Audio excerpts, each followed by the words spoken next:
So this wasp, he catches a worm, and he has this little hexagon like a honeycomb, but it's not made of wax, it's made of like a paper. That's an amazing design. They fall out of the tree sometime. It's like paper. It's not paper, it's produced from his own body, saliva or whatever. The magic of God and the magic of creation.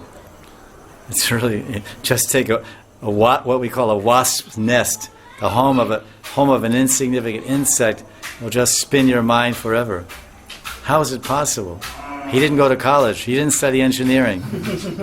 How did he figure out how to make this? And each hexagon is connected to the other hexagon. And the whole thing, and his whole 150 hexagons are hanging on this little thread of a part of that house, hanging around a tree and not going anywhere.